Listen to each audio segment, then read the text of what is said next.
Imagine this. You're a Roman soldier, marching along the Appian Way, and your stomach's rumbling like a chariot on cobblestones. You're centuries away from burger joints and pizza delivery. So what's a hungry traveler to do? Fast forward to today, and we are going to dig into the world's first fast food. This isn't just a history lesson. It's a flavor-filled journey that'll change the way you think about your lunch break. So, grab a snack and let's dive in. Fast food isn't modern. It existed thousands of years ago. Fast food isn't modern. It existed thousands of years ago. Ancient travelers needed quick, portable meals just like today's busy commuters. Street food vendors in ancient Rome, for example, sold snacks like bread stuffed with minced meat, a precursor to modern-day sliders.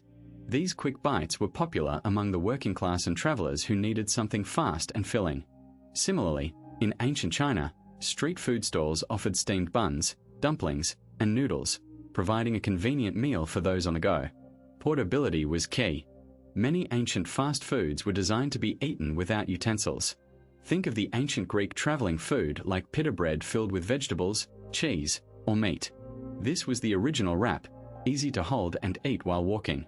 In the Middle East, falafel and hummus were popular street foods, packed with protein and easy to carry. These foods were not only practical but also nutritious, providing the energy needed for long journeys. Preservation techniques were crucial. Before refrigeration, people relied on methods like salting, drying, and fermenting to keep food edible for longer periods. Jerky, for instance, was a common travel food in many cultures. It's made by drying and salting meat, making it last for weeks or even months. Similarly, hardtack, a simple cracker made from flour, water, and sometimes salt, was a staple for travelers. It could last for years and provided a quick energy boost. Fast food wasn't just about convenience, it was also about community. In ancient times, street food vendors were often gathering places where people could socialize. Markets and bazaars were bustling hubs of activity, offering a variety of quick, delicious meals. This social aspect of fast food is still alive today, with food trucks and street vendors serving as popular meeting spots. The desire for quick, tasty, and portable food is timeless, connecting us to our ancient ancestors in more ways than one.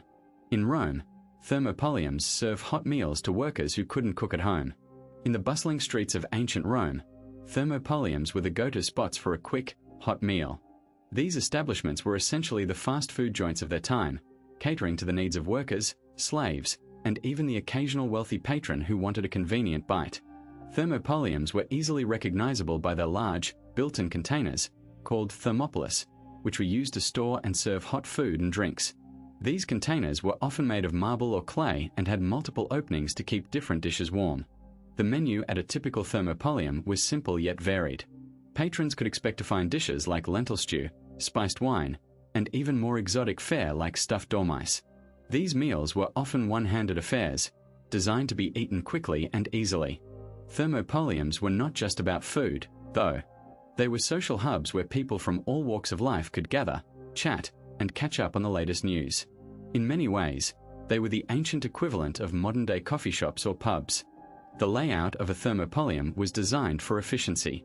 The thermopolis was usually placed against a wall, with a counter or bar in front of it. This setup allowed the server to easily access the food and drinks while also providing a space for patrons to lean against or sit at. Some thermopoliums even had small tables and stools for those who wanted to linger a while.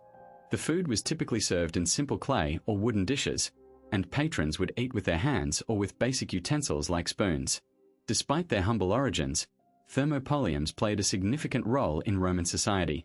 They provided a vital service to those who didn't have the time or means to cook at home. Moreover, they offered a space for social interaction and community building.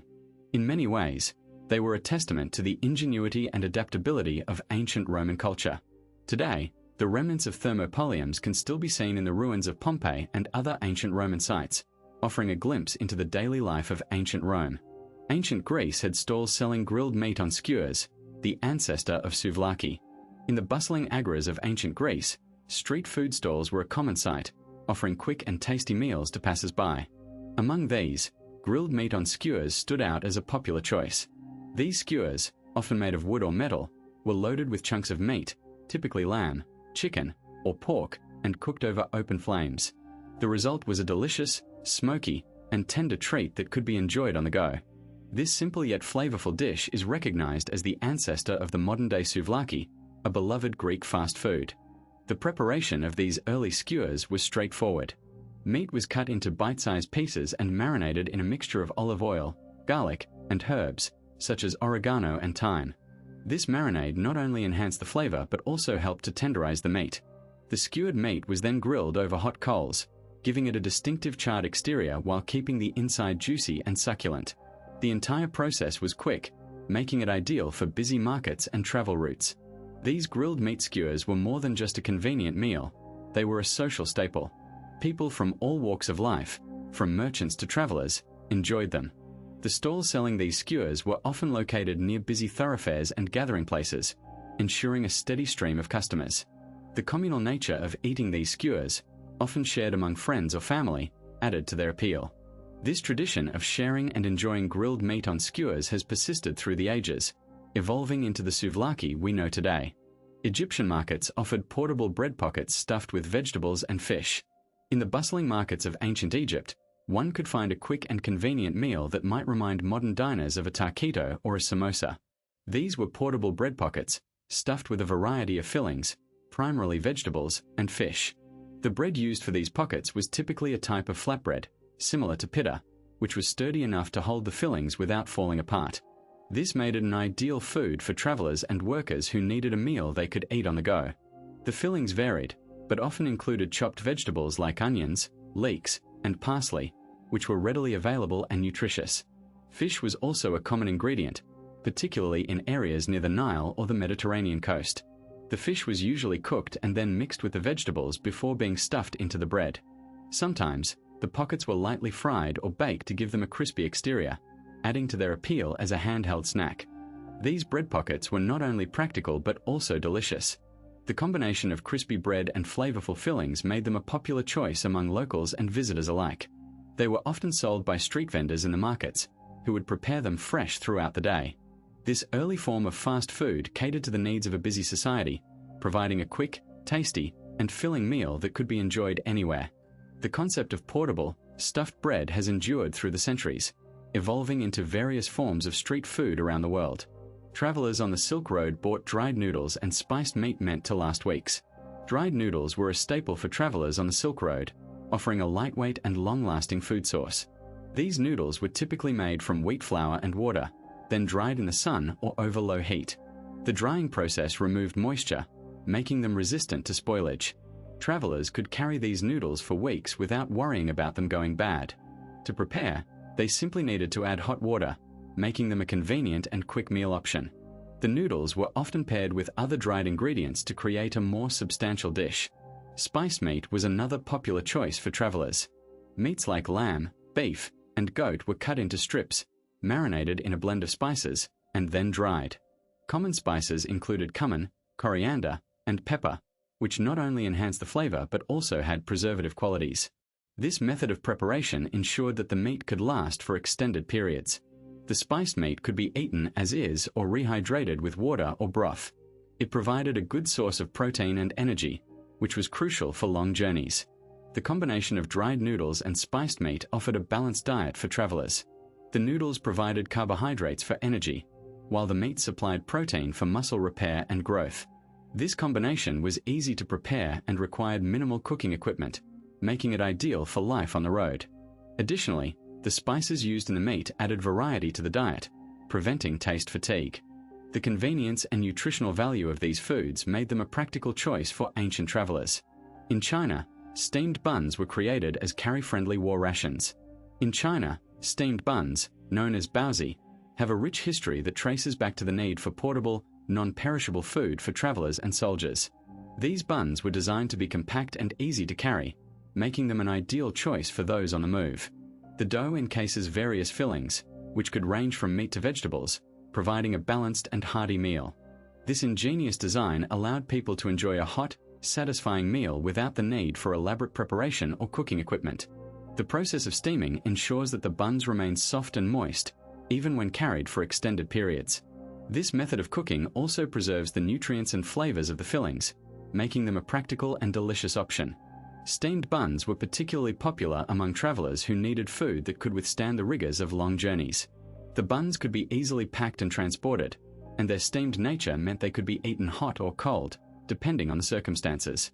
Over time, steamed buns evolved into a staple food in Chinese cuisine, enjoyed by people from all walks of life.